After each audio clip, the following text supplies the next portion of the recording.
the lion's den. 144 men on the rise again. Yes. And you better show some intellect. That'll be the only way a nigga ever get respect. Real. Welcome to the lion's den. 144 men on the rise again. Yes. And you better show some intellect. That'll be the only way a nigga ever get respect. To the Jeremiah, I'm finna bring the fire. Cause on the second turn, you don't crucify the Messiah. Roaring like a lion instead of being defiant. You better come together and try to form an alliance. Black Jesus minister, new heavyweight champ. Finna turn the lights on instead of using a lamp. They try to keep up with us, but they leg his heads in a cramp. Hebrew Israelites, now that's the name of camp. That's a divine prospect. Shout out to the brother Ron. When they see the Hebrews, other ideologies run. Then apologies come, forever calling us dumb. Bringing all of the facts and leave them silent and numb. So Kwam Yasha Allah, call up Daniel Allah. We got no problem, tell the truth and we follow. Got skilled debaters like Michael Edwards. We never go run, PowerPoint, we bring the lecture. Welcome to the lion's den. 144 men on the rise again. Yes. And you better show some intellect. That'll be the only way a nigga ever get respect. Real. Welcome to the lion's den. 144 men on the rise again. Yes. And you better show some intellect. That'll be the only way a nigga ever get respect. You see you talking down when you're doing your interviews. We got a multitude of knowledge, so how could we lose? Used to be in the game, so I give them the blues. Welcome to the lion's den. We deep when we face you. I know it's hard to understand your ancestors was a slave, but challenging biblical knowledge, homie, we did great. I myself. Intellectually, I know you really hear me. You're standing right here. Look at me, king. Yeah, you gon' get this work. When a father don't spend his time, that mean he fit this curse. Be the people like it or not. Take a look at your block. The rise of AOC, Masharai, Yasha'Allah, cause we got it on lock. Identify through our conditions. Try to label us African without permission. Never laying down, tapping out, no submission. See us in the streets every day, we on a mission. Welcome to the lion's den. 144 men on the rise again. Yes. And you better show some intellect. That'll be the only way a nigga ever get respect. Real. Welcome to the lion's den. 144 men on the rise again. Yes. And you better show some intellect. That'll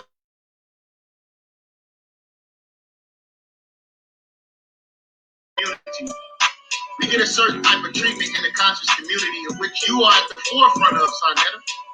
So what we're saying is if we want to have a dialogue and discussion about what is good for black people and what should we be dealing with within our communities and our faith, man, we wanted to have an intelligent conversation. So why don't you invite me on your show, one-on-one, me and you?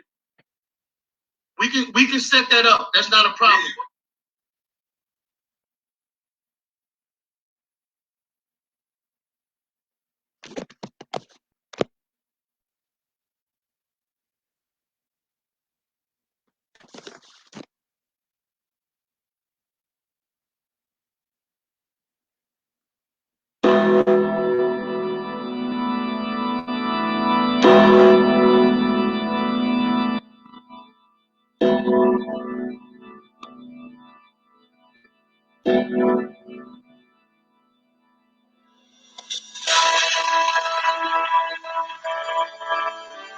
Yeah!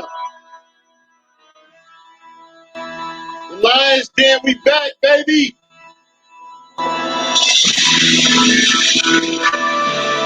Somebody gonna catch a body. Welcome to the Lion's Den tournament. Win or go home. First up in the double hit of the day, we got Pro Rizzo and Matt Ssoreal.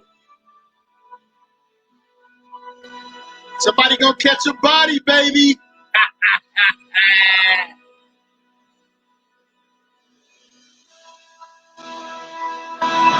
Here at the Lions Den Debate League, we're setting up this tournament for the heavyweight championship, the league, to be the face of the league. And if you ain't got what it takes, you're gonna lose and you're going home. This is what we doing in the Lions Den, the world's hottest debate league. Judah 7000, are you there?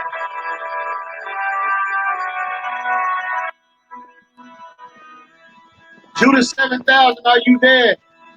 Yeah. How about Cindy Howard Shabba like a dog? Welcome to the Lions Den Sports Debate League Tournament Championship. We on fire.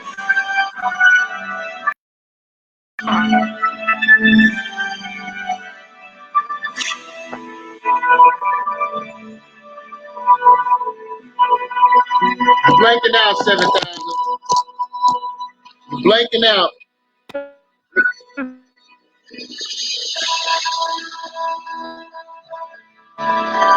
Yeah. For those that don't know, my name is Jeremiah. Please say the Yah. I am the current. I am the first. I am the only Lions Den Debate League champion. Right? Mr. Handing Out L's. That's who I am, man. Right? And we like Will Smith around here, man. We make this look good. Right? So we getting ready, man. We getting ready, man, for Pro Rizzo, Matt So Real. It's about to go down in the Lions Den. Judah, you back? Yeah, I'm back. Talk to us, family. Let me get it in for check this out. Everybody, they notepad out, their pencil, they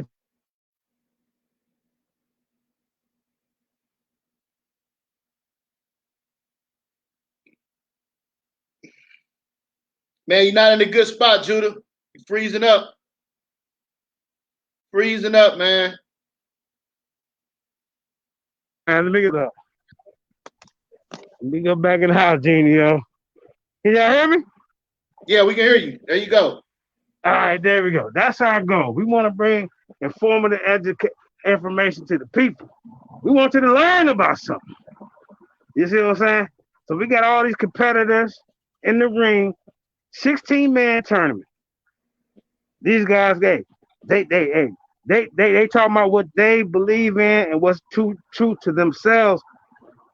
They want y'all to figure it out.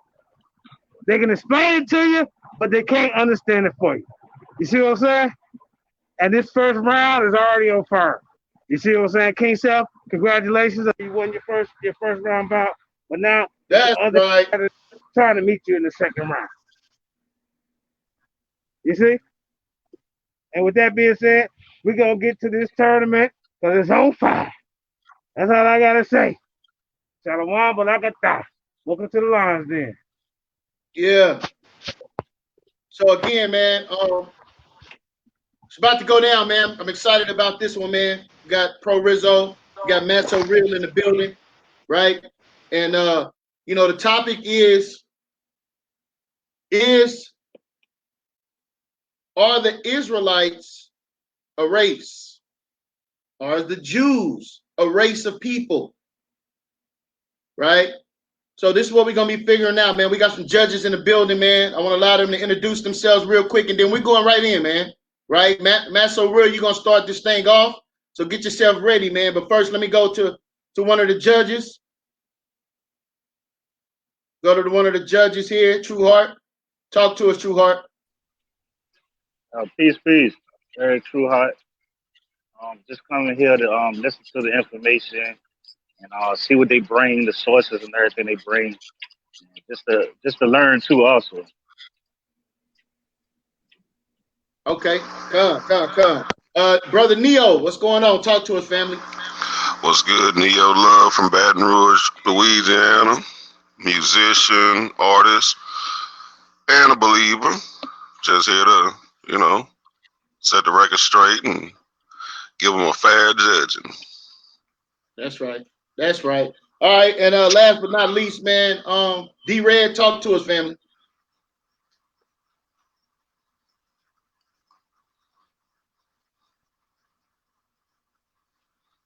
Let me see. You're on mute. Let me unmute you. There you go. Talk to us. I'm just ready to get this ball rolling, man. That's right. That's all right. Let's go, man. All right. So Real, are you ready? Yes, sir. I'm definitely ready. Hope everyone's doing well. All right, man. Believe you brothers are doing 10-minute rounds, correct? Pro Rizzo, 10-minute rounds. So I don't know if that's what we set up or not, but if it is, yeah, it is. Yeah, 10 minutes so real. Is that good? Yeah, that's definitely good. All right. I got the clock going. And your time starts now. Okay, for me, Yeah. yeah, you talking about me? Okay, yeah. So, first off, I'm just gonna make this real quick and real plain. The reason why the Jews are not a race is because you have to look at how people talk about themselves in the Bible and compare that to our modern definition of race. And to tell you the truth, it's not even a modern definition, it's just a modern thing. When you look at it, a race is a person that's only identified by biological genetic lineage and descent, specifically classified by observable features, in addition to inheriting traits such as skin color, eye color, and phenotypical body features. Lineage traditions may vary, but generally are made up of lines. Kingship is often of a single line. That's really our modern notion of race. But the problem is that every time you look in the Bible, you do not see the Jews talking like that. So let me go ahead and give you some examples as to why I say what I say. When you look in Esther chapter 8, verse 17, in the Greek Septuagint version, it says many of the enemies of the Jews were circumcised and became Jews for fear of the Jews. That's an issue. You do not become a part of a race. You don't become a race, especially by being circumcised. Where did they get this idea? They get it from Genesis 17, where God told Abraham to circumcise himself so that way it would be a token, a sign of a covenant between him and those after him. He even said that if there was a stranger who is a foreigner, who is a servant, who is not of your seed, that lives in your house, he must be circumcised too. And he said that anyone that's born in your house that way or whatever, you have to be circumcised on the 8th day. If not, you are cut off from your people. That's not race talk. You go to Exodus chapter 4. God got so angry at Moses for not circumcising his son that he sought to kill him. That's verses 21 through 24, I believe. When you go to Exodus chapter 12, when they're coming out of Egypt, there were strangers among them. And God said that if those strangers wanted to partake of the Passover, they had to circumcise themselves, then they could come near and eat it. And then God said, no strangers would partake of the Passover. That's what he said, unless they are circumcised. So it goes to show that circumcision somehow no longer makes somebody a stranger. What does it make them? It makes them an Israelite. That's why God himself, later on in the chapter, ended up saying, after they're circumcised, they will be as one born in the land. Who was the one as one born in the land? Those are the Jews. And plus, what did that person have to do on the 8th day when they're born in the land? They had to be circumcised.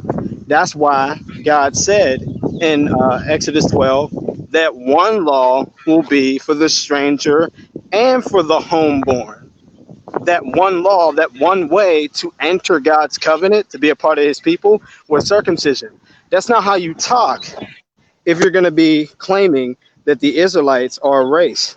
Also, in 2nd Maccabees chapter 9, when you have this letter that was written from King Antiochus, the one who actually ended up persecuting the Jews a lot, he wrote an apology letter, a letter apologizing. But the main part here, I wanted to read here, it says, but now I declare it a free city. I had planned to throw out the dead bodies of the Jews and their children for the wild animals and the birds to eat, for I did not consider them worth burying. But now I intend to grant them the same privileges as the citizens of Athens enjoy. I once looted their temple and took it sacred utensils, but I will fill it with splendid gifts and with better utensils than before, and will pay the cost for the sacrifices of my own resources. Besides all this, I will become a Jew myself and go wherever people live, telling them of God's power. He should have never even be able to talk like that if the Jews are a race, period. So that's twice you find in the Old Testament that someone's becoming a Jew. That's an issue. Also, when you look throughout the Old Testament and the New Testament, the phrase the circumcision is how they describe themselves. It's not the birth. It's not the bloodline. It's not the genetics, which wasn't even a concept back then. No, it was the circumcision. They're describing themselves covenantally. Plus, when you also look at the genealogy lines, you'll notice that there are two individuals, there are actually three, and I'm pretty sure there's more. There are three individuals within those genealogy lines that are actually Gentiles: Jabez, Jara, and Shobal. Ironically, Shobal is an Edomite, or at least his Edomite name. But I just wanted to show that as well. So when you look at even how they even got into those lines, of course, you had to be what? Circumcised, to be counted among the people.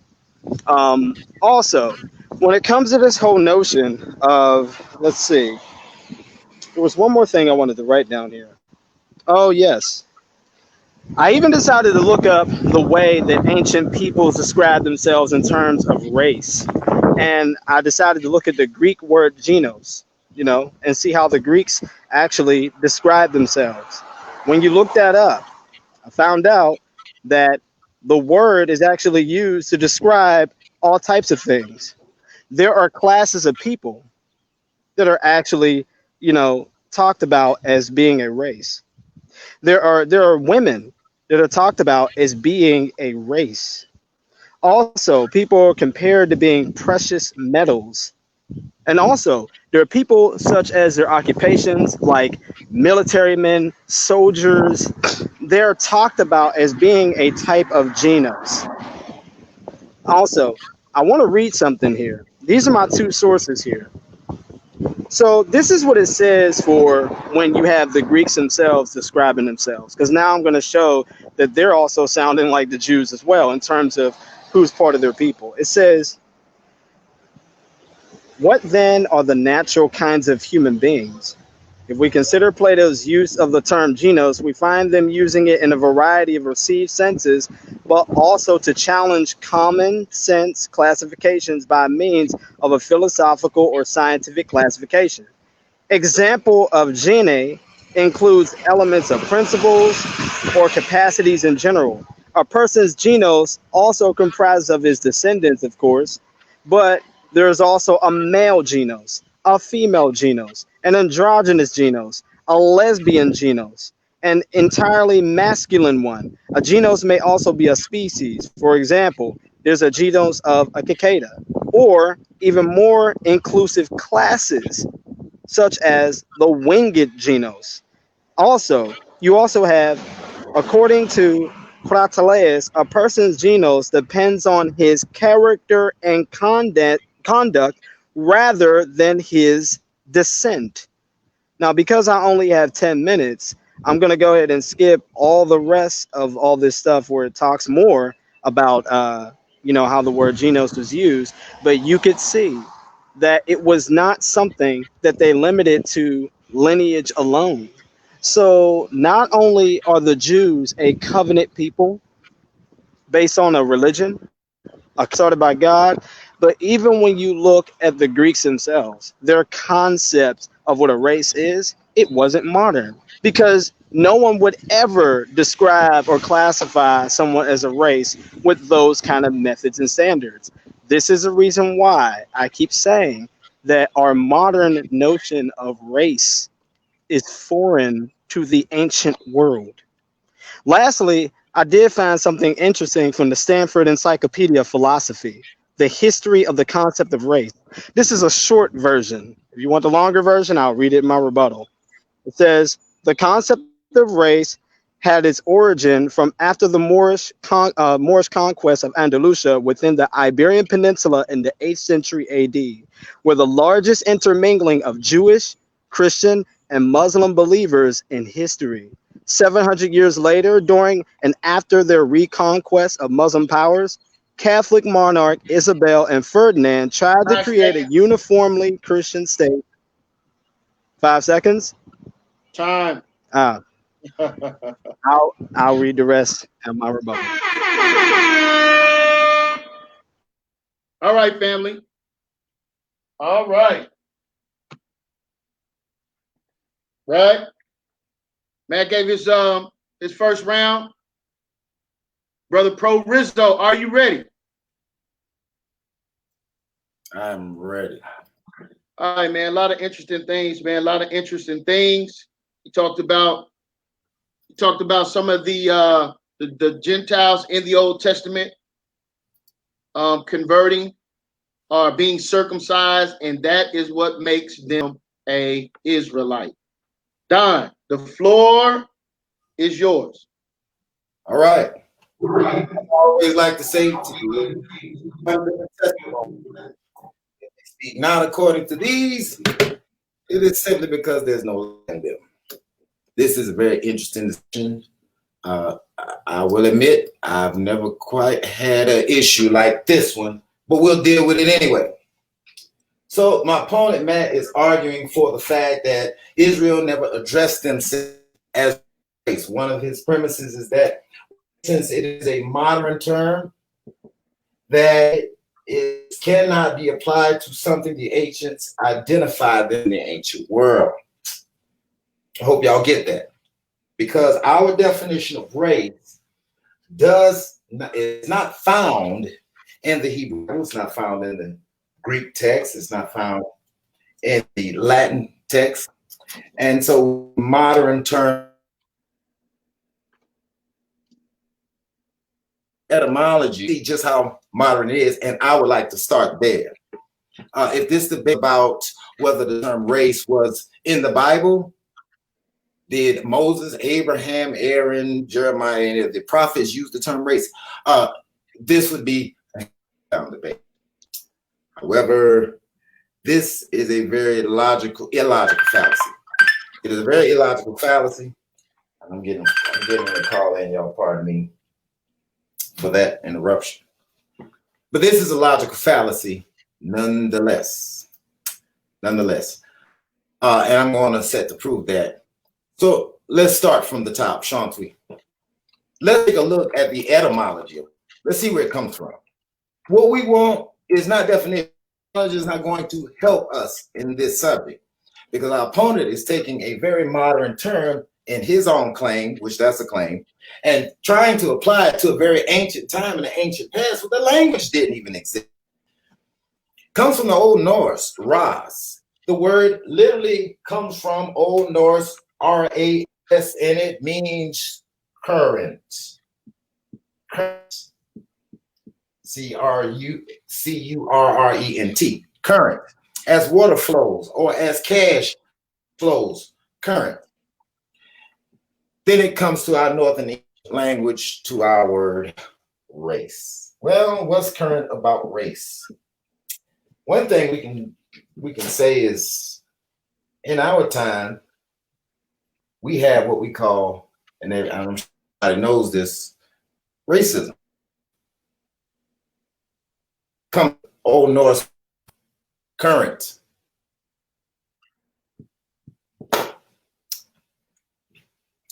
Let's take a look at the account. Late Old English also ras or narrative, a narrative, an account. That's important to note. Accounts. What does account with? Isn't it a telling of what's current? How much money do you have? What do you have in your bank account? Today with our race, I can the census mirrored in the very ancient time that our opponent stated that they did not address themselves as. So let's see how current this word is. Oh, in the 13th century. What is that? How modern can the 13th century be? We didn't get a 1611 King James Bible to 1611. That was over 400 years ago. See, already we can take back to at least 1300 before we had an English King James. That's fascinating, folks. But our opponent is saying the ancients did not use this type of ideology concept in the day. That couldn't be further from the truth. I'll read a little. Moderator, would you please give me a 5-minute, 3, 1 minute, a 3-minute, and 1 minute count for me, if you don't mind? I appreciate that. This is a lot. Okay. This is a lot. Okay, so we're at the very first definition. Race being a noun. That's important to note. Noun. Tribes. Nouns are persons, places, or things. Notice, person. An act of swift running, a hurried attack. Can we find attacks in the Bible? Can we find a hurried attack? Sure we can. We can find that with the Egyptians pursuing after Israelites to the Red Sea, and they're in a hard rock in a hard place, and they're on chariots of wheel, and you've got 1 million people at least walking toward the sea. Also, a course of life. That thing as well. Course of life or conduct. Well, I think that the law tells us to walk, be perfect for your Father in heaven is holy. Walk circumspectly. That's Old and New Testament, isn't it? I think it is. From Old Norse rise, a rush of water, cognate from the Old English race, a running, a rush, a leap or jump, a storming and attacks. In other words, folks, the whole idea here is that this word race, from its inception, has latitude.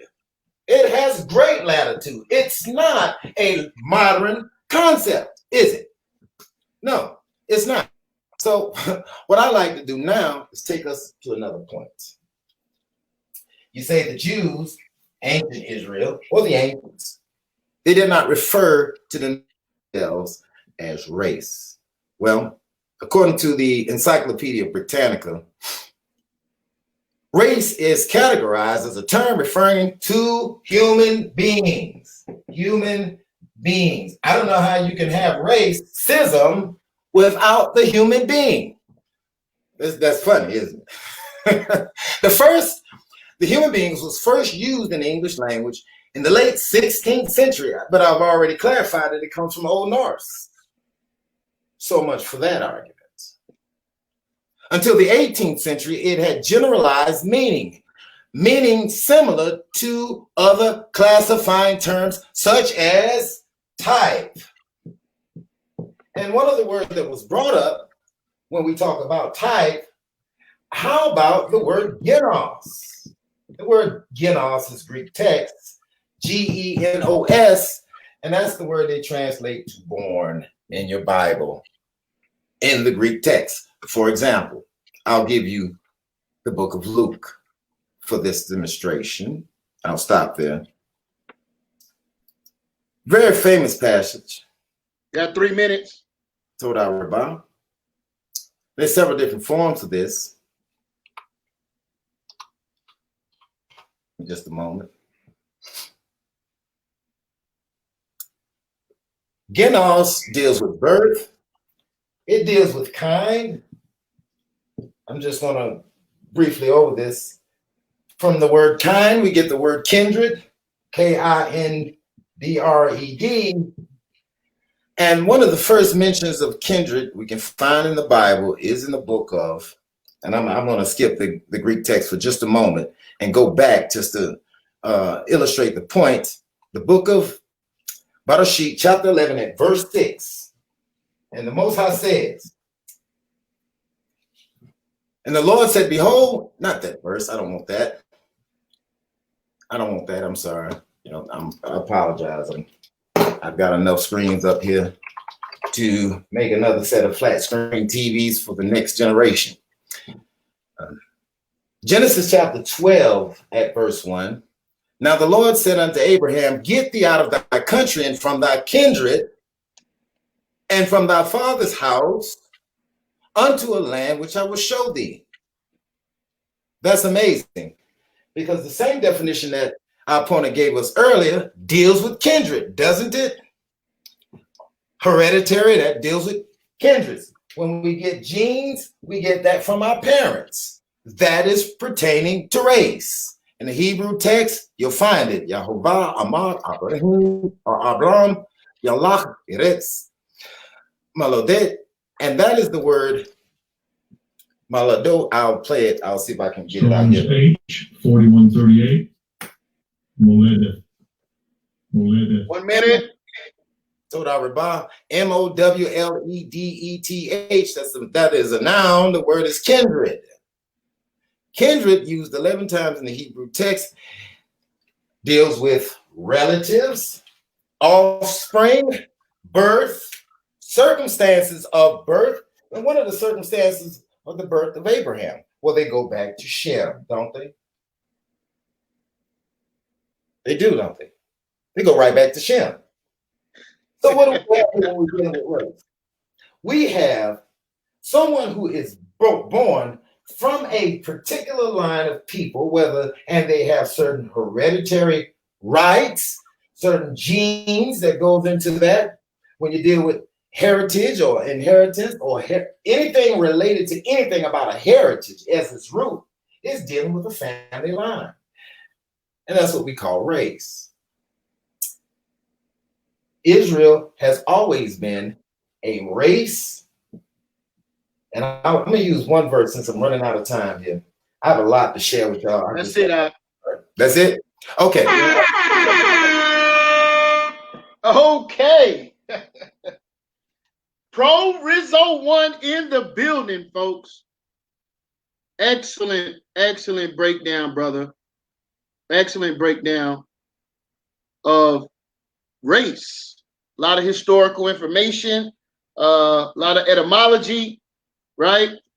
So, hey, man. Then he gave you the breakdown and showed you the connections, family. He showed you the connections of the origin of the word. Then he showed you he reached into the word, pulled out characteristics of the word, and then showed it to you in the Bible, right? Excellent breakdown, Brother Don. Excellent breakdown, bro. All right. So I'm excited to see Brother Ssoreal response to that, man. A lot of things he brought forth, man. So, Brother Matt, are you ready? Yep, I'm ready. All right, bro. Setting your time now. The floor is yours.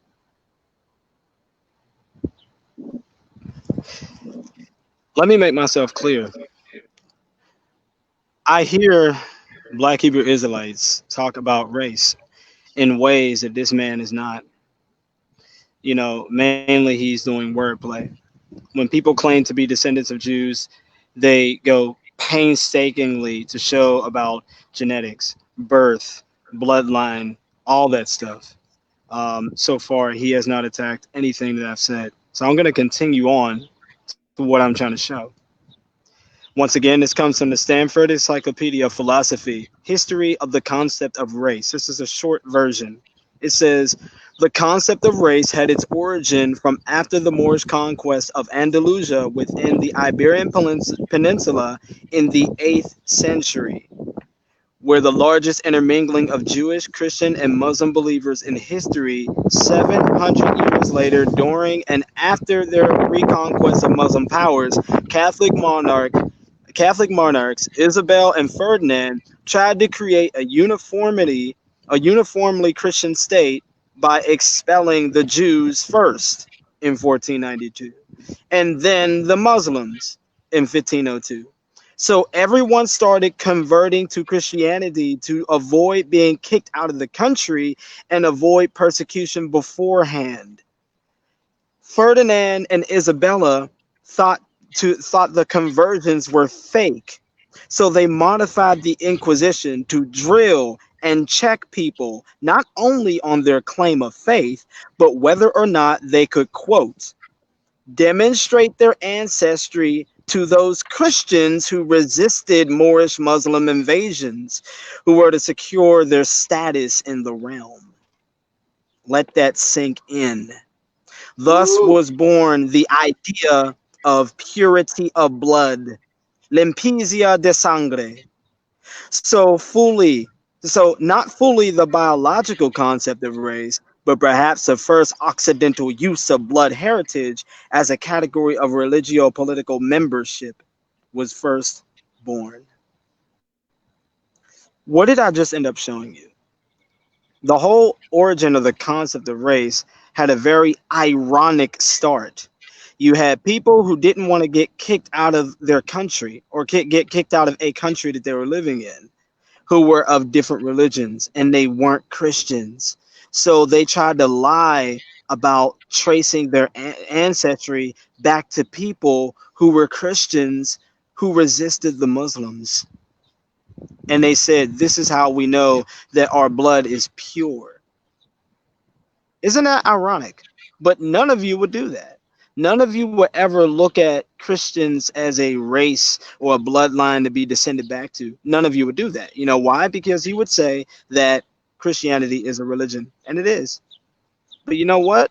When we look at the Bible, that kind of sounds similar to everything that I pointed out with the whole concept of how the Jews defined themselves.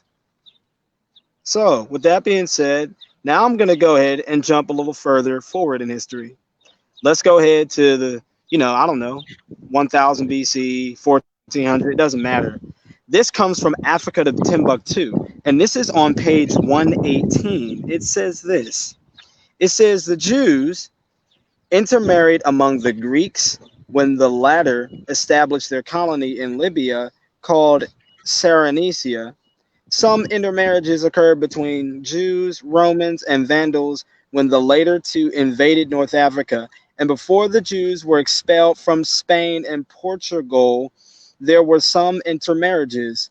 Considering all this intermingling, many Jews of North Africa still retain much of their colored features. According to Maurice Fishburne, who was quoted by Alan Godbey, he, quote, was unable to distinguish a Jew from a Mohammedan while passing among Algiers, Constantine, a city of Nika, and Tunis.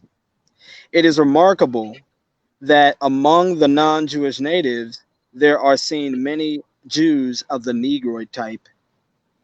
Here's another one. This says here in page, I believe 117, yep, it says, there are many Jewish tribes and settlements throughout Morocco and the Sahara Desert.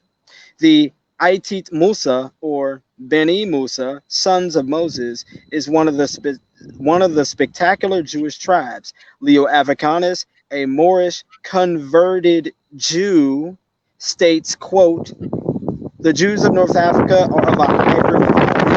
They have proselyted and intermarried among Greeks, Vandals, Romans, Spaniards, and Portuguese. I think it's funny that he uses the word proselyted. When you look in the Greek for Esther 8:17, remember that I was saying that and many of the enemies of the Jews were circumcised and became Jews? You look up that phrase, became Jews, and guess what it is? Proselytos. It means a newcomer to Judaism, a convert to becoming a Jew. That's exactly what proselytos means. The word is in the Old Testament. The word is especially in the New Testament. This concept should not exist if you define race as specifically and exclusively a genetic, lineage, genealogical, blood, DNA type of person. And especially when you add in phenotypes or inheriting traits. You look in the Old Testament, what did the Jews talk about inheriting? Land. When you look at the concept of race, what do they talk about? inheriting traits. The concept is foreign to them. I brought this up before, and I'll bring it up in another way. Why did David say, when he had looked on his enemies, he said, who are these uncircumcised Philistines who comes up against our God? Now wait, pause right there. Why would he use such an interesting phrase, uncircumcised? Again, these Jews, Hebrews, Israelites, whatever you want to call them, this is the way they're talking about themselves. They're not banking on bloodline, descendancy, and all this and that. And even then, when you look at how to get into those genealogies, you have to be circumcised to even get in there. Otherwise, why in the world would they just write down somebody that isn't circumcised and they left out and they striked out on their own? Why are they going to go ahead and try to continue to count their line if they just went off somewhere and they weren't circumcised and they said, the heck with Judaism? Why would they continue to count their son? It doesn't make sense. The Jews were never a race to begin with. God created a people for himself. That's what it says in Isaiah. He says, this people have I formed for myself. They shall shoot forth my praise. That's what he said. When you look at that phrase, do a little a KJV search or a Bible search for the phrase God of the Hebrews. You will find that phrase not only in Genesis, but you'll find it in Exodus and after the Exodus, when they still were converting people through circumcision. And they're still calling the whole mass of them the God of the Hebrews. All of them. They're not picking anyone out saying, oh, this person is from my kindred, but this one isn't from my kindred. I didn't even go through all of my scriptures. Ezekiel chapter 47, what actually says that, when you have the Gentiles who are around you and they begin to come into the faith, have them come in to the nearest tribes among the land so they can share with your inheritance. The Greek Septuagint version says, the proselytes among the proselytes that are with them. That's how clear that they're talking about when they say that they are a people. And even then, you look at Genesis 34. We know that something terrible happened to Jacob's sister when Shechem desired to have her. And so Jacob, obviously the trickster that he is, tricked him. But what was the method that he used to trick him? He said, look, Genesis 34, if you go ahead and circumcise yourself, then you can go ahead and have our daughters and we can have your daughters and you and I will become one people. The Greek Septuagint says one genos.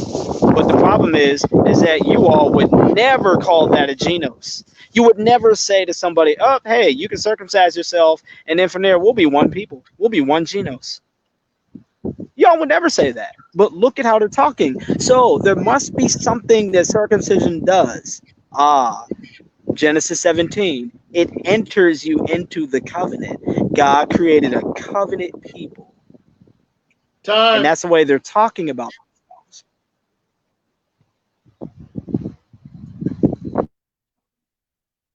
Time. All right, family.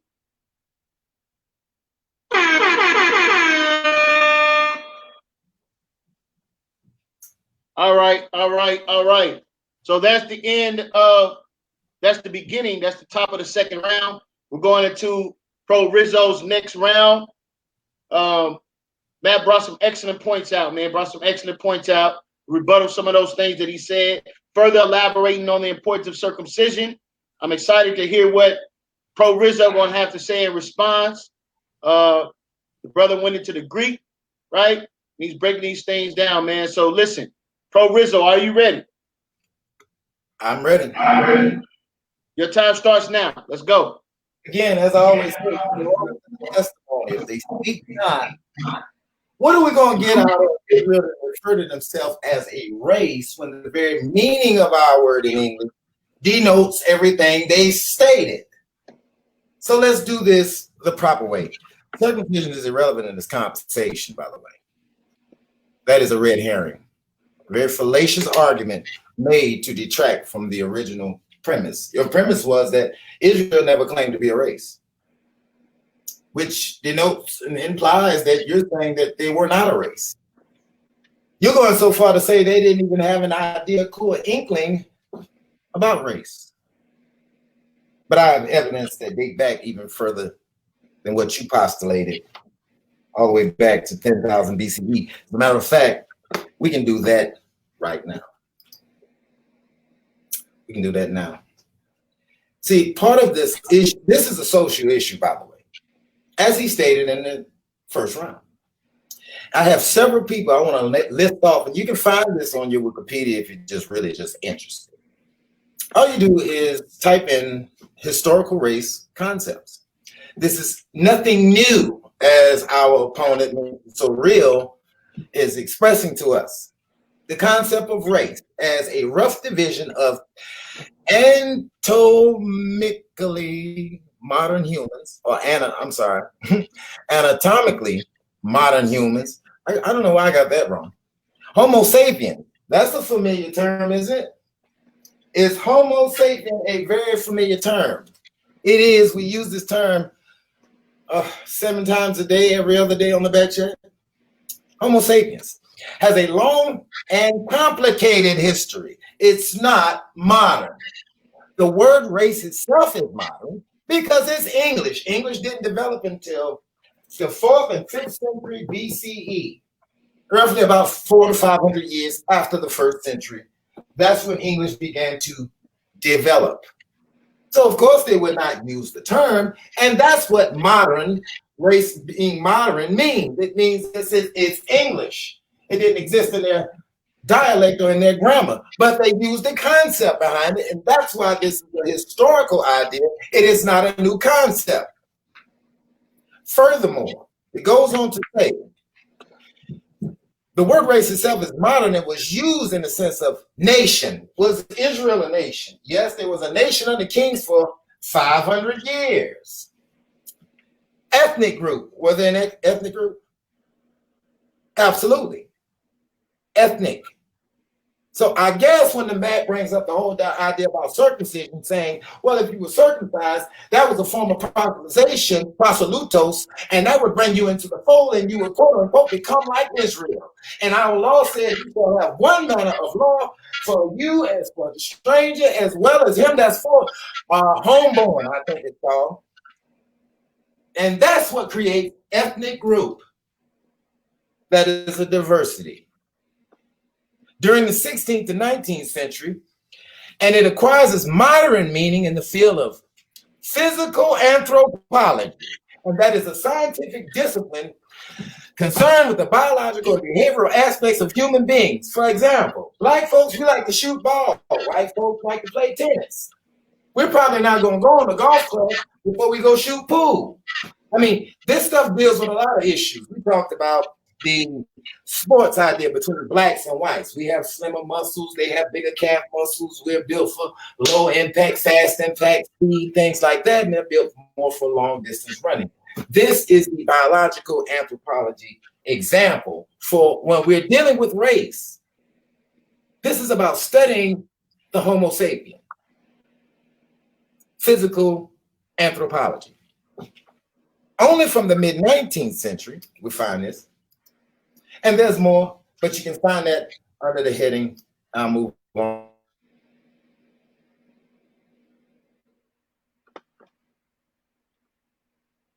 That's what it's about. There you go.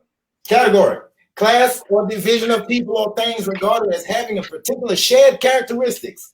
God sends Moses, and then toward the end of the 400 years that God tells Abraham the children were going to be a stranger in a land not theirs, and he goes to Pharaoh. He says, you tell Pharaoh, Israel is my son, even my firstborn.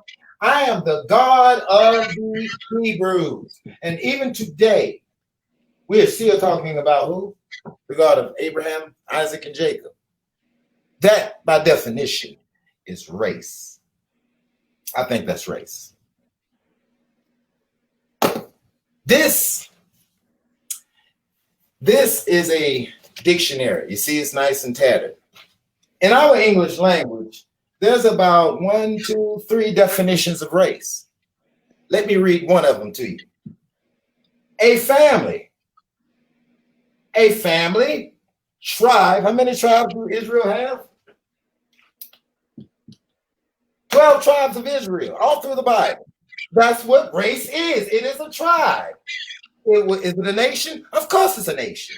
What do you mean? They didn't refer to themselves as a race. They referred to themselves as a tribe, and our dictionary covers it. Let's read some more of this.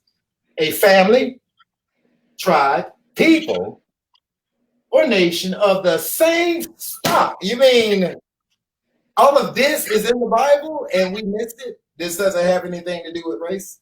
I'm sorry, you're plainly mistaken. Then it goes on to say a group of individuals within a biological species able to breed together. Don't mix your seed with their seed. This is why God destroyed the world. And the biggest thing about race is this. That's where we get racism. And God is one of the biggest races you ever seen in your life. Yahuwah Elohim. Israel was a special people, and he set them above all the other nations, above all the other races. He says, you're a peculiar people, you're a special people, you're a treasure, I peculiar you, and all the other races are nothing. He said this in the book of Psalms, doesn't he? See, what we have is an irrelevant subject being placed upon another fallacious argument, and the whole thing is bumped from the start. Of course, they referred to themselves as race. As a matter of fact, race is in the Bible. It is a contest. One verse, and I think that'll be my time. So let's do something. Let's get it. Go and get to work. Not only did they refer to themselves as a race, they use the term race. Oh, you got 3 minutes, Don. You got 3 minutes. I got 3 minutes. I got time to shine. This is the book of Psalms 19 at verse 5, which is, I'm just going to get to the point, which is as a bridegroom coming out of his chamber and rejoices as a strong man to run a race. A race in the Bible was a conflict. Orak in the Hebrew. And that is the word. Earlier in my first round, I said that the word race was a course of action. And one of our courses of action taught by Mashiach was the narrow way. The thalibo in the Greek text, or the thalipsis. It is the pressing, the tribulation way, the well way, the hodos, the euodos. Orak in the Hebrew translated the word way, path, highway, or way, or dealing with a wayfaring man, or mannerism. And one of the biggest issues about this, when they say race, it is talking about a lifestyle. Did Israel have a lifestyle? Did Abraham have a custom? How about Isaac? Jacob? They all had customs. One of their customs was sacrifices on altars, prayer, fearing God. That's race. Here, let's go back to the tattered dictionary. Let's get a little more. Here's another definition. A strong current running water. Jews drank living water. That was good. That's race. I told you the word had latitude. Here's another part of the definition. A channel. Drink waters out of thine own system. I think that's race. Don't go over there and get water over here. Drink it out of your own place. I gave you a house. I gave you a bet. I gave you Israel, the land flowing with milk and honey. I believe that's race. By definition, technically, that's race. At a time of life or onward course, a contest of speed. A contest of desire, with a desired end on an election to an office. Did they have elections? Yes, they did. They elected kings and priests all through the Old Testament. Race. A drive. And there's more there. How much time do I have left, moderator? That's it. Huh, right on schedule. Thank you for your time. I'm off the mic.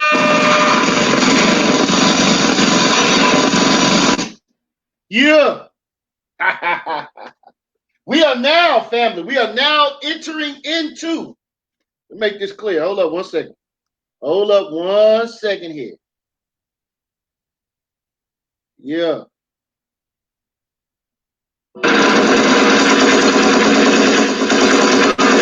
We are now entering into the last round of somebody's Lion's Den tournament existence. Understand that, man. Right?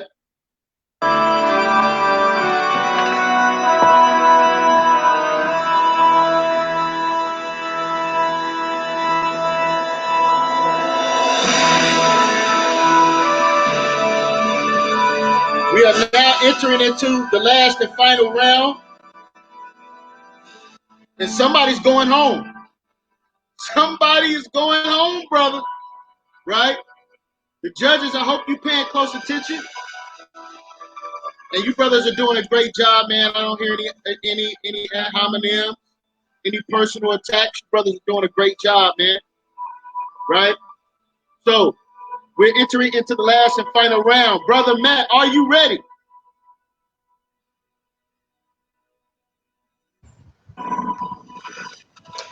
I was born ready. Matt said he was born ready. All right, let me set your time. The floor is yours. Before I begin, Don Byrd, your irrelevant play on words will not save you this time.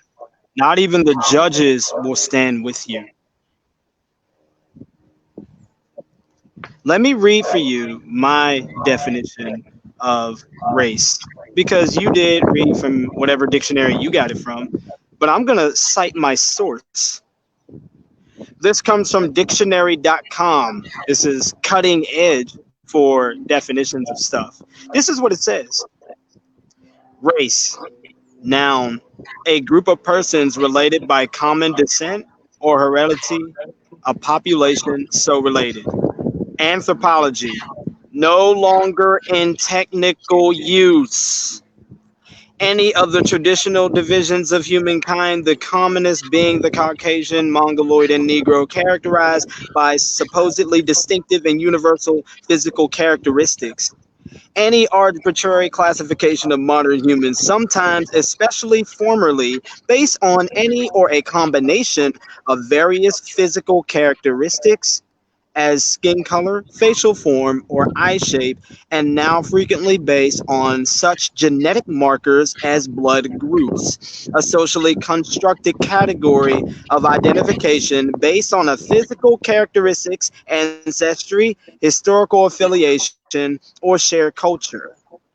A human population partially isolated reproductively from other populations, whose members share a greater degree of physical and genetic similarity with one another than with other humans. A group of tribes or peoples forming an ethnic lineage. Now it's funny. You speak of the word tribes being in the Bible, but yet my argument is that do those tribes consist of pure Jews, or do they consist of Gentile men who circumcised themselves, became part of those tribes, became Jews, had children, and all of a sudden started to produce children in those lines? Are they all still called tribes? In the Bible, they are. Yes, even you yourself said the phrase, quote, God of the Hebrews. That's how they all looked at those people over there. They didn't separate them at all. If your concept of race is limiting them to just, people in the family, then you have an issue. Because those Gentiles who became Jews, whether they're male or female, they were all called tribe. Let me finish my definition. Synonym study for race. Race, people, ethnicity, ethnic group. A nation are terms for a large body of persons who may be thought of as a unit because of common characteristics. Race is no longer in technical use as a biological or anthropological system of classification. This is how we're talking about race today. I'm saying this because any of the Black Hebrew Israelites out there who try to painstakingly put the definition of race to say, the modern terms everyone else says, bloodline, physical lineage, genetics, traits, yada yada, physical phenotypical features. It's saying that no one does that anymore. No one classifies race like that anymore. It's an outdated version. So not only is it a modern concept, that's what I keep on saying, it is a modern concept, but now the latest scientific research since the mid 20th century is saying that, oh man, they were all wrong. So if you are starting to pick up the same methods and standards of those people, then modern science is even calling you wrong. And of course, the ancient world is calling you foreign. I'm not sure how much more clear I have to get. So I'm going to go ahead to other things that I was thinking that he would go ahead and talk about, but I guess he didn't get around to it. A lot of Hebrews, professing Hebrews, end up saying, look, God got really angry that, the holy seed was mixed with, other people who were not Israelites. See, that's how you know it's a race. No, the question is, what was God's concern? If his concern was not racial, then you once again have an issue. Let's go to look at Deuteronomy chapter 7. Now, I have plenty of scriptures to show this over and over, especially in the book of Ezra, but I'm only going to give one because I don't have much time. Deuteronomy chapter 7, verses 1 through 6. When the Lord thy God shall bring thee into the land whither thou goest to possess it, and has cast out many nations before thee, Hittites, Girgashites, Amorites, you pretty much get the point. 7 nations that are greater and mightier than you. And when Lord thy God shall deliver them and shall smite them and utterly destroy them, you show them no mercy, and don't take marriages with them. Thy daughters thou shalt not give to thy son, nor thy daughters shall give to their son. Now, why? Why, God? What is your concern? Is it racial? Let's see what he says. For they will turn away thy son from following me, that they may serve other gods. So the anger of the Lord will be kindled against you and destroy thee suddenly. But thus shall ye deal with them. You shall destroy their altars, break down their images, cut down their graves, and burn their graven images with fire. For thou art a holy people unto the Lord thy God. The Lord thy God has chosen thee to be a special people unto himself, above all people that are on the face of the earth. Oh. So the idea wasn't about making sure that we keep genetically pure. No. The idea was that you kept covenantally pure. God made a covenant with you. And how dare you go ahead and put yourself in a position where you'll serve other gods? Look at what happened to Solomon. 700 wives, 300 concubines, all served other gods. And what he started doing? He started building other altars for their gods. That's what he started doing. Same thing when they came back out of Babylon into their land. Ezra said, look, y'all got to separate from these people, your wives, and they're serving other gods. You got to separate.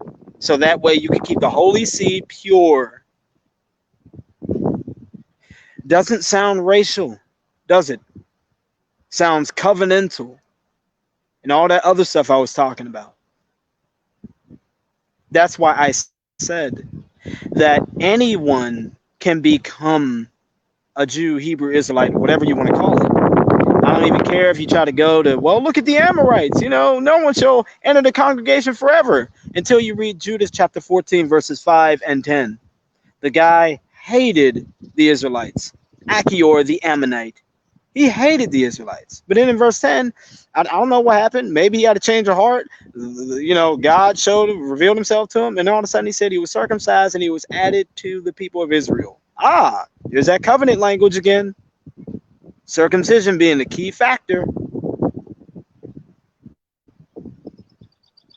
So again, when you look at a mass of people, even the stuff that I read from Africa to Timbuktu, and people say, look, we are descendants of the Jews. Well, look at what Africa to Timbuktu is saying, how they intermarried and all that other stuff.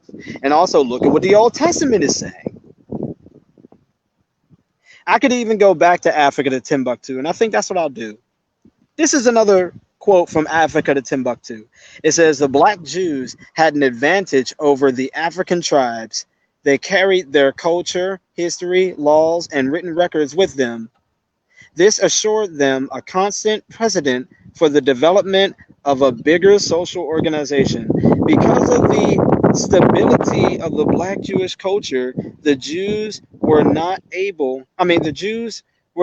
absorbed into the oculus population. In fact, the Jews absorbed some of the native tribes.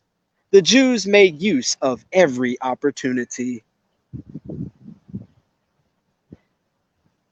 Do you see now? And like I said, I could go on and on and on, but and I could go to other passages and things, but I think at this point, myself is even more clear now. Well, you know what? No. I'm just gonna keep on going. That's what I'm gonna do. That's what I'm gonna do. Let's see something else I can find here. This is what it says here. It says, let's see. I'm gonna find it somewhere else. It says, it is not exactly known when the capital was transferred or when Aksum came into prominence as a Jewish state, but it probably occurred between the years of 990 and 575 BC.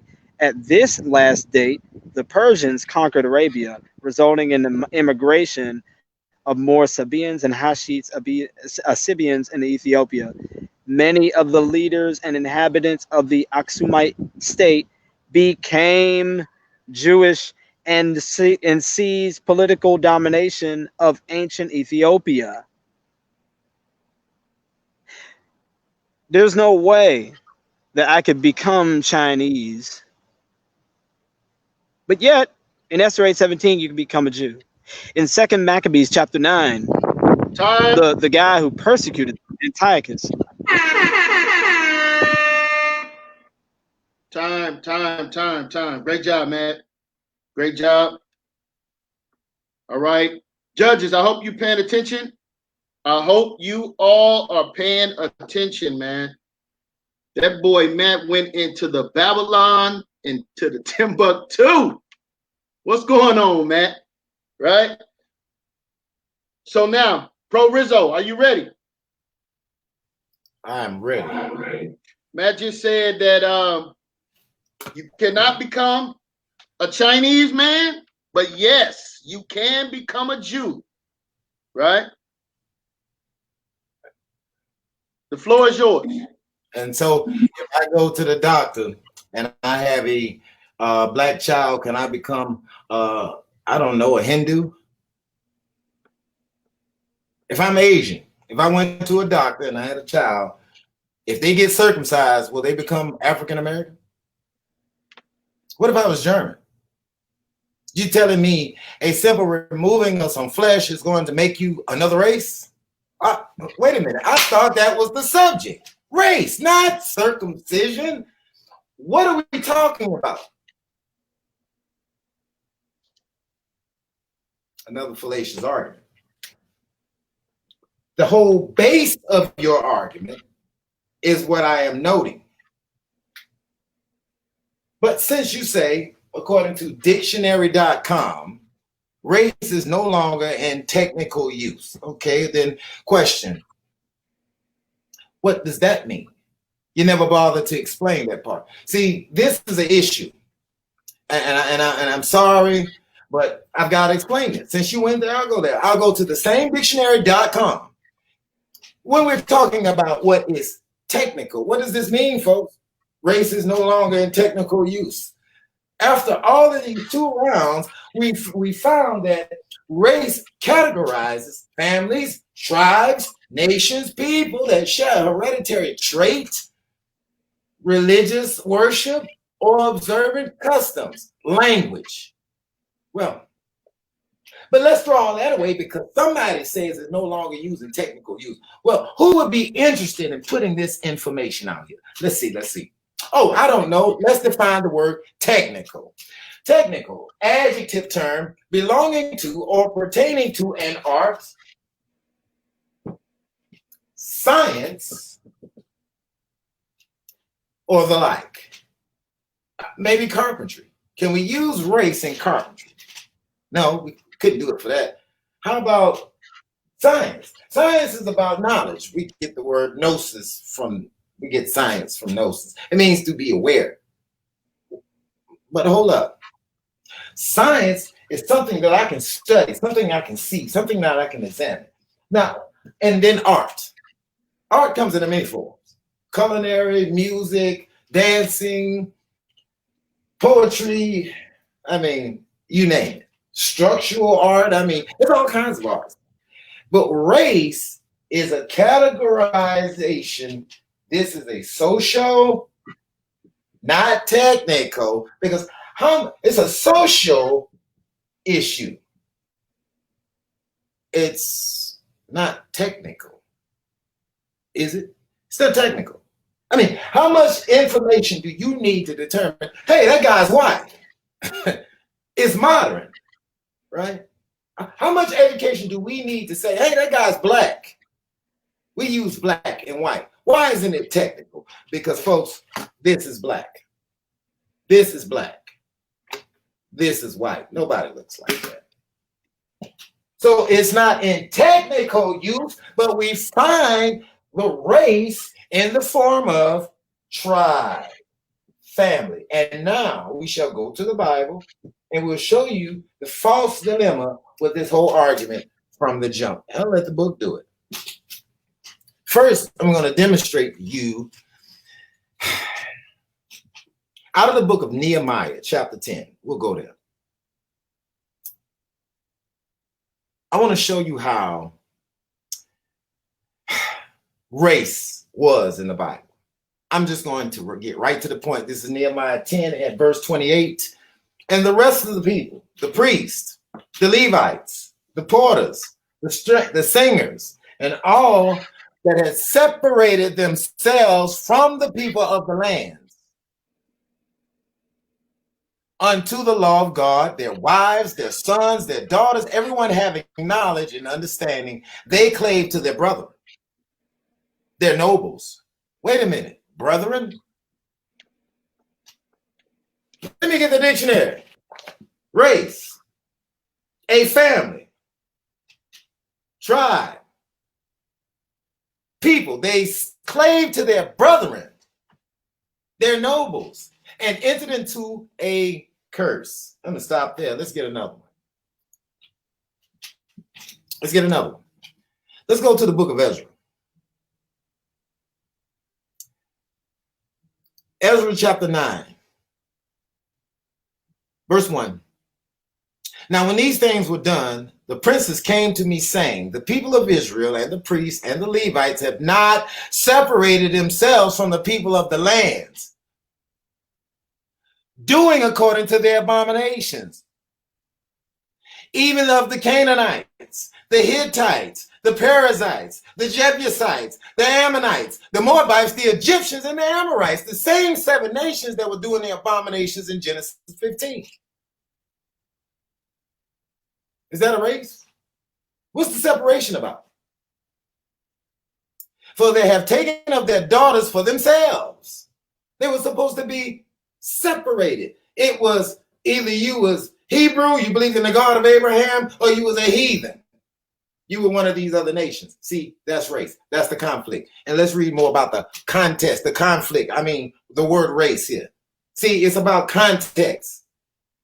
For they have taken of their daughters for themselves. They shouldn't have done that. And their sons, so that the holy seed have mingled themselves. Wait a minute. A holy seed, a holy family. You mean to tell me there was supposed to be a wall of division between the two, and you're saying they don't know nothing about race? That is the very definition of race. Don't mess with them people. So that the holy seed have mingled themselves with the people of those lands. Wait a minute. In the Hebrew. The people. I'm sorry. Race is a categorization of different groups of people. You have the Hittites, the Amorites, the Jebusites, the Moabites, all these ites. They were called heathens. You're telling us that the King James translators couldn't distinguish between the heathen and the Jew because it was a modern terminology? No, I deny that. Of course they did, because they're getting it from the Hebrew. This people is ambiguous. Who are you referring to? Oh, we need to categorize. Hebrews, heathens. And when I heard this thing, verse 3 in Ezra chapter 9, I rent my garment and my mantle and plucked off the hair of my head and of my beard and sat down astonished. This is a perfect example of race. And why is the prophet doing this? Nehemiah does the same thing when the children of Israel married the other races. That was forbidden in the law. Circumcision didn't have nothing to do with it, because the law commanded that you did not marry their children. You don't give your sons to their daughters. I think that's racism at its finest, isn't it? I think it is. And God calls the heathens, this is the book of Jeremiah 10 at verse 25, pour out thy fury upon the heathen. Why didn't call the heathens who were circumcised part of Israel? Maybe Matt can figure that one out. Circumcision has nothing to do with this. Because if you were a heathen, you didn't have culture. You didn't have custom. You didn't have no manners. You were nasty. But God gives Israel cleanliness laws. That's separation right there of races, isn't it? If you separate the custom and behavior of one group as opposed to another, that's segregation. I think it is. That's separation. That's what race is in our modern terms. It don't take a rocket scientist to figure that out. Race is about category. It's not technical use. It doesn't go with science. It doesn't go with art, but it's still being used. We have a such thing called racism. I am by definition a racist. I am for my people. God was for his people. You're trying to swash over the biblical narrative when you say race doesn't exist. When you say our modern term race doesn't apply there, but everything inside the definition of race is built on the ancients.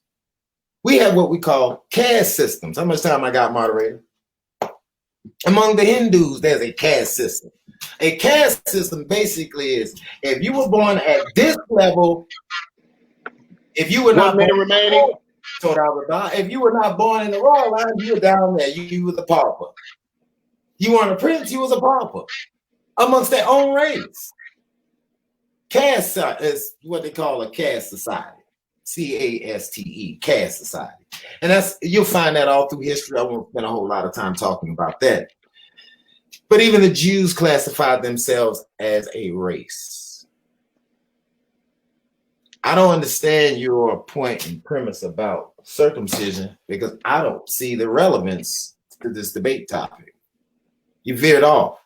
Circumcision does not disprove your claim that you're positing about race, because we can see all types of examples of race in the scriptures, can't we? The fact that it's of non-technical use is also irrelevant. They were using it until we get to our word, and now it's just not technical. But back then in the scriptures, in the Torah, it was technical. Don't mix your seed with other nations. This is why God destroyed the world the first time, because there is a spiritual race, and I'm sure you know this, and there is the carnal race. We run a spiritual race in these fleshly bodies. Because God.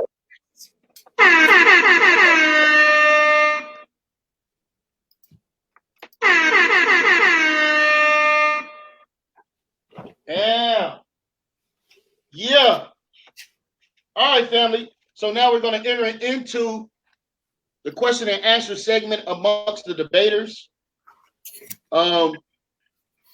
No, as they go. I think we're gonna do 3 questions apiece. Each person that's answering the question has 2 minutes. 2 minutes. 2 minutes to answer the question. All right. Then after that segment, we're going to the judges.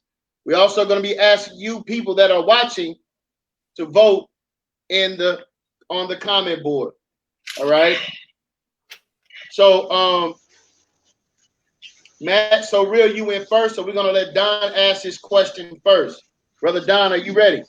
Yes. All right, let's go.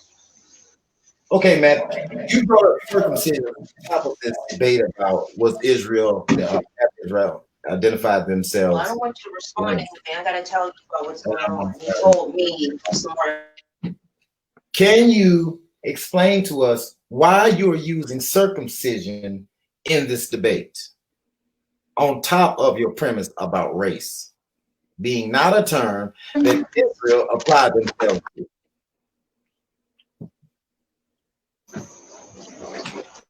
Can you repeat your question? Can you explain to us why you are slapping circumcision upon a debate point concerning race? Why are you using this term, circumcision? Can you demonstrate for us how and why you're using this term about circumcision to apply upon a very subject that you are saying and dictionary.com is saying that is no longer in technical use? Sure, that's simple. Simply because when you look at what circumcision does, it makes you automatically classified as a Jew, a Hebrew, or an Israelite. And when people like to go ahead and look at what a Jew and a Hebrew and an Israelite is, and they define it, they don't define it by circumcision and keeping the law. They define it by a bloodline or genetics or all that other stuff. So that's the reason why I ended up classifying them as a covenant nation. I showed that the concept of race, of them classifying themselves like that, they don't fit the bill. That's why I use those things. I'm sorry, who is they? Could you be a little bit more specific with the debate? When you use the term When I they, say they, I'm talking about, when I say they, I'm talking about people who call themselves Black Hebrew Israelites. that's very interesting. You got the floor. All right, man, come on. It's your question. All right. My question is this. Jacob had, I believe, 12 sons, right? Obviously, he did circumcise them on the 8th day, as was their, that was their covenant. But then all of a sudden, a Chinese man circumcises himself. He's circumcised and things like that by the Jews and stuff. So my question is, which are they both equal Jews? Is one just as much of a Jew as the other? Yes or no? No, definitely not. No, definitely not. And I think that Paul brings it out. Okay. Circumcision profited nothing except you keep the law. Neither is uncircumcision. If you uncircumcised, don't seek to be circumcised. That's what Paul stated. So that right there is the answer to your question. Circumcision means nothing. Physically, it means nothing. You're positing something that we can't even find established in the scriptures in either testament. Back to you. Right. Back to you. Can I respond? Yeah, I've got a question. Yeah. Now you said Black Hebrew Israelites. Are you referring to ancient Black Hebrew Israelites? Or are you referring to modern Hebrew Israelites? Black Hebrew Israelites. Like, say, if I was calling myself a Black Hebrew Israelite, are you saying that? Which is an offensive term, by the way, but go ahead. Go ahead, Matt. I'm referring to modern Hebrew Israelites. People you know personally? So when I say Black Hebrew Israelites, that's what I mean. People you know personally? Huh? People I know personally? I'm trying to some yes. Broad and generous. I would like for you to get a little bit more specific in detail. Who are you referring to? All right. I'm referring to Rashad. He is a professing Black Hebrew Israelite. I'm also referring to, I'm not going to say any more names. Just know that these are individuals, just like yourself, who I've met face to face, and I've had discussions with them, and they say that they are the Israelites. Okay. Your question.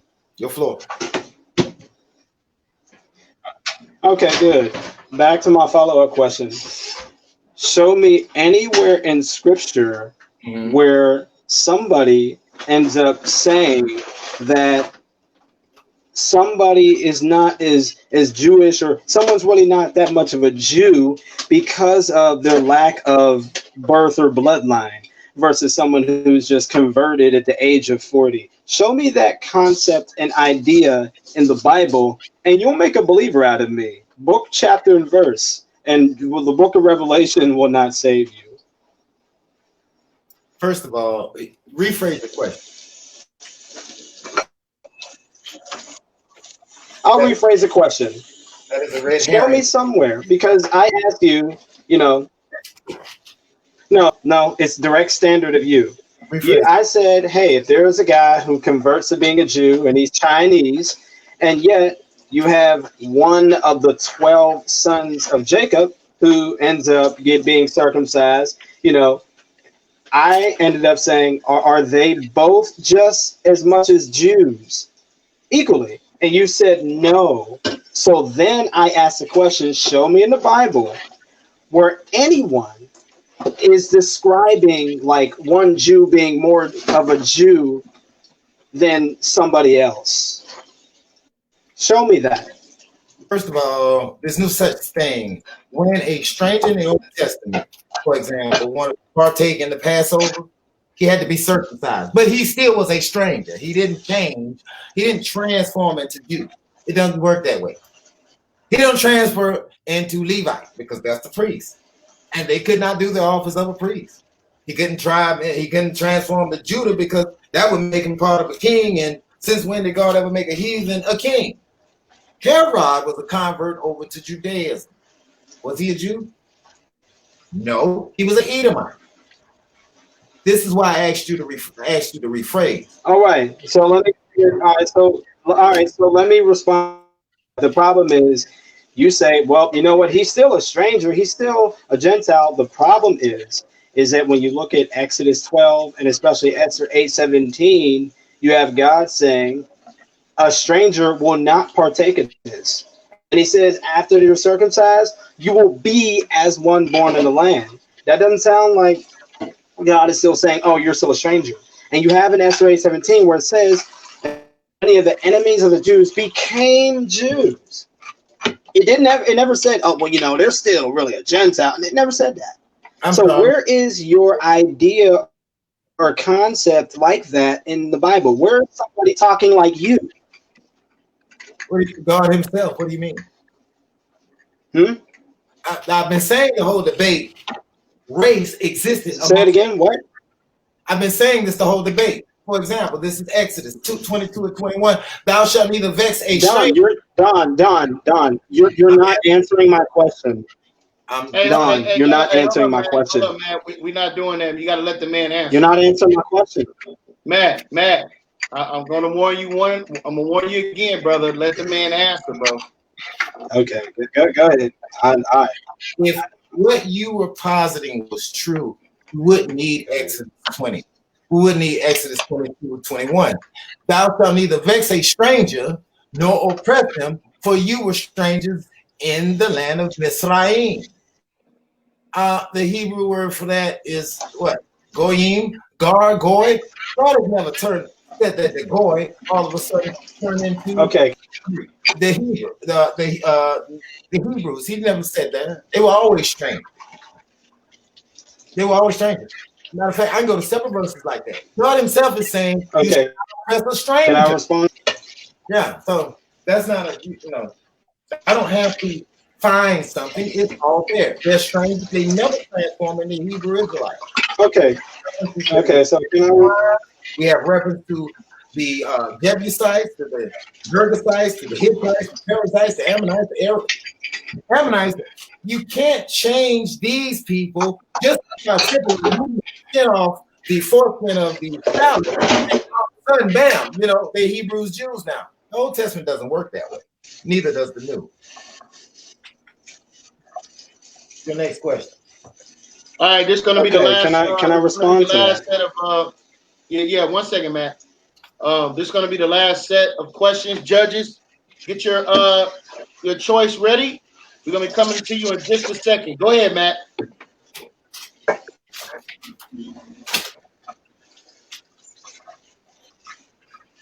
Okay, let me respond to what you said, and then I'll ask my last question. It's sort of off topic, but I'm going to go ahead and address it anyway. You basically said how it says, hey, look, we were strangers in Egypt. So what do you do with that? Slow the verse down. It says, for you, who's that? The Jews. So they're still being acknowledged as Jews. Were strangers. The context of how they're using that word is geographical, not ethnical. They said, you're strangers in Egypt. And that's the context of how he was using that word. And where are you reading? Say it again. Where are you citing? Whatever you were quoting, where it said that, and you were, whatever you were citing about, and you were strangers in Egypt. I was citing Exodus. He didn't use it in an ethnical way. I know, because the word is being used as an adjective. Okay, well, right. So it's not being used in an ethnical way, which is the whole basis of our topic. So you're bringing up something that's being used in a geographical way, which is irrelevant to our topic and focus of discussion. Now I'll go ahead and ask you my final question. My final question is this. Show me anywhere in the Bible where the Jews are saying that circumcision is not what makes one a Hebrew, and it's actually bloodline or genetics.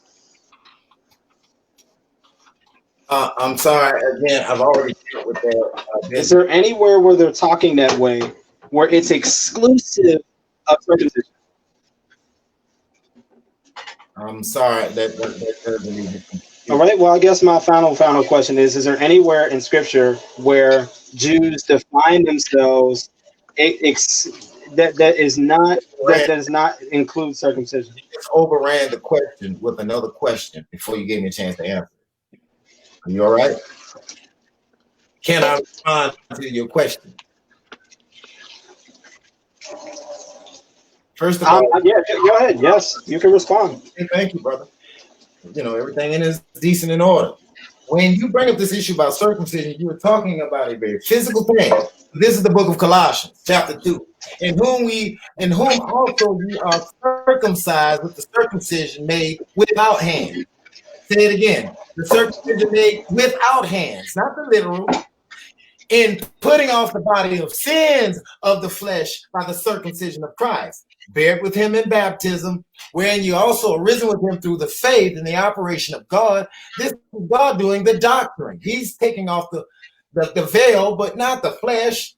It's not what it's about. Who hath raised him from the dead? Verse 13 in Colossians 2. And you being dead in your sins and the uncircumcision of your flesh hath he quickened together with him. Zoom poieo in the Greek text means to make alive, to come to life after dying with him, having forgiving all your trespasses. These are the Colossians. These are the Gentiles. You're talking about the physical circumcision that was given to Israel, that only a stranger would be part of the Passover if he was circumcised. But eating a meal and eating some bread don't make you a Jew. This is the operation of God that you're referring to, and it has nothing to do with the physical circumcision at all. Again, your question is moot and irrelevant to the points. All right. Let me make this clear, brother. You are watching the Lions Den Debate League, right? This is the tournament. You know what everybody want? Everybody want this right here. Everybody want to be the champ, right? So we're going to see. We're about to go to the judges. Before we do, we want everybody that's watching to cast your vote. You're going to put 1 in the chat, the number 1 in the chat for Pro Rizzo, and you're going to put a number 2 in the chat for Matt So Real, a number 1 in the chat for Pro Rizzo, and a number 2 in the chat for Matt So Real. We're about to go to the judges. Jeremiah Judah, if you're watching, come on back in, bro. All right. So the first judge that we're going to go to is Neo Love. Talk to us, man. Yo, what's good with it?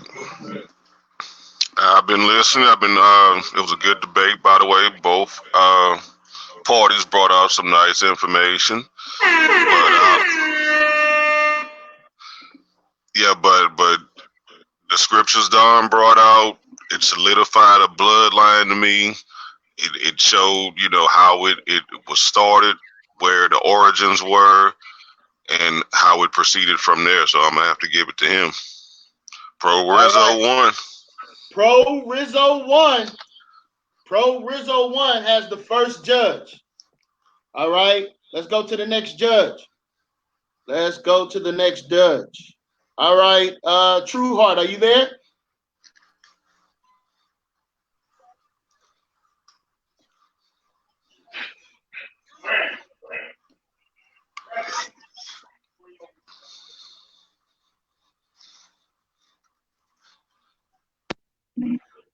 True Heart, are you there?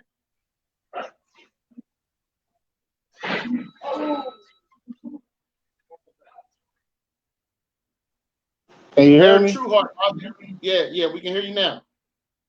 Oh, he dropped off. All right, so he should be back in a second. All right, D-Red, we're going to come to you. All right, man. I'm gonna say might not be popular. Can you hear me? Man, listening to the rounds, I think it was like 4 altogether, like 3 rounds in the question and answer. And I gotta say, Don pretty much. I think I like Don's linguistics, and I like him bringing in his scriptures. But I gotta say, I was thoroughly impressed by So Real. I ain't gonna lie, 'cause I expect him to come with nuts. And I like how he was trying to blend scriptures with and giving historical references. So it's like, for me, it's like yeah. I mean, when I say it's so close, it's hard for me to even really pick because they both came from different angles, but they both brought information from the angles that they came with. I mean, shit, man. I'm gonna have to see. I'm gonna have to wait for the other dude, man, because I gotta really think about this, man. Come on, man. We can't do that, brother. No, I'm gonna make a decision, but right now, man, I gotta process the question and the answer, and I gotta factor. All right, we'll come back to you, man. We'll come back to you. All right, True Heart.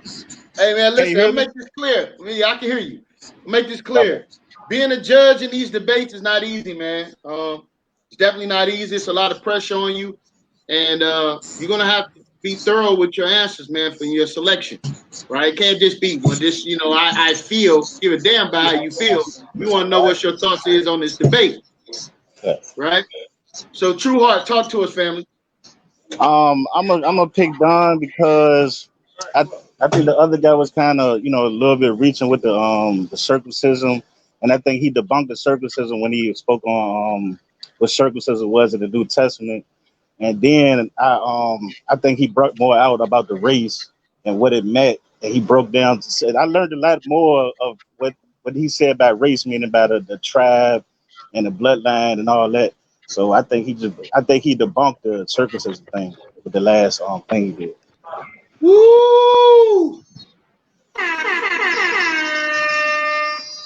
All right, man. Well, I mean, Yeah, and that's what I'm glad that brother brought that up, because that's what I was just thinking that right when I muted my mic when the brother came on. I was like, yeah, the last it was hanging on the bottom, and the question and answer and it tipped it. When Don went in and broke down and destroyed his whole premise about the circumcision thing, which he was asking Don about the bloodline, and Don really wasn't answering it. That's what was having me like, come on, Don, let's see what you got. And when Don went into his premise, it was just like, well, damn, you don't very much understand that here, so I didn't give it the Don on that. So who's your vote for, D-Red? Don. Woo! Damn. Judah 7,000. Hold up 7,000. Before we come to you, Matt So Real, are there any thoughts or any questions for the judges?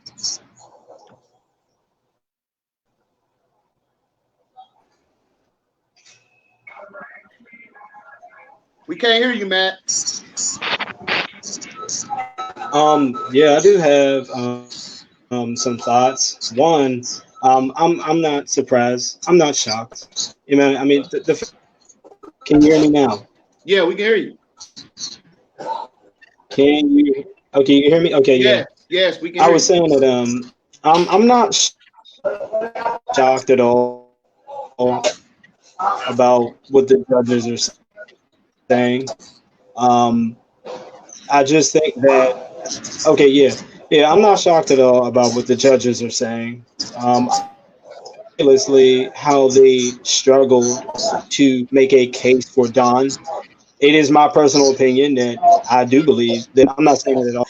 I think that when you look at the evidence and look at the relevancy of what we're bringing up, I think that it bears out that Don did not prove that the Israelites were a race. He avoided my questions. He went to irrelevant passages that are talking about new covenant stuff, people in Christ, and he didn't answer anything. And I think this is the reason why the judges struggle. A lot of them struggle to actually say who won because their conscience is convicting them. But like I said, I'm not here to win because I know that everyone and everything is against me. I know it's not going to be fair. I'm here to show something and pray for you all. And whoever watches this months or years from now will begin to reconsider. All right. Hey, Matt. Hey, I want you to keep your head up, brother. You know what I'm saying? Hey, we still got other tournaments that's coming up. You know what I'm saying? Don't say the judging is messed up because I go from a different pool of judges, bro. So these are all your peers. You know what I'm saying? You got to present a better case. But when a person loses, we don't want to hear no crying about the judges. These, you know what I'm saying? So what I'm saying to you, brother, let's not get on the air and blame the judges. Let's blame ourselves for not putting on enough information to convince the judges. All right? Hey, but like I said, brother, we appreciate you. You know, you out of the tournament, but guess what? We got other stuff going on. We got a tag team tournament coming up. We got the People's Champ, a belt for grabs. We got the Intercontinental belt. So it's other stuff going on, and then even some debates is gonna be there for people who don't even want for no title. So let's not get in here and after you lose, say the judge, because the judge would have been all right if you'd have won. You wouldn't have been saying that if you'd have won. You know what I'm saying? Hey, and with that being said, everybody, and like I said, the Lions Den. Hey, this is the second round of the second debate of the first round. We got one more coming up in like one more hour. Well, about 50 minutes. 7 o'clock Eastern time. Black Jesus Minister versus Genesis 49 in your shoes. It's gonna be on fire. Everybody stay tuned. Take a break for a minute. Come on back. It is what it is. The People's Champ signing out. Peace. Hey, man. You know, it's like this, family. It ain't easy, man. We got a lot of very talented brothers, a lot of very educated and well-studied brothers in the league, man. All right? And so you have to bring your game, right? And like the brother said, we can't cry about the judges, man. You understand? We just got to continue to do what we need to do to present a better case. Hey, Lions Den Debate League tournament, man. One loss, and you out of here, right? That's why this tournament is so powerful, right? So listen, family, everyone that's watching, stay tuned. We got another powerful debate tonight with Black Jesus Minister and Yahshua, man. Right? Who is the white man? Esau, right? Because Esau has a lot of very damning prophecies in the Bible. And we're going to tackle this topic again. So for Matt Real, you did a great job, brother. I'm telling you, you impressed me, right? You impressed me with your level of scholarship, man. So don't feel no type of way. And Pro Rizzo, you're doing your thing, man. You're moving on in the tournament, man. So for everybody watching, stay tuned. In about 1 hour, we'll be right back. Double hitter, Lions Den Debate League, the world's hottest debate league, man. Right? Signing out.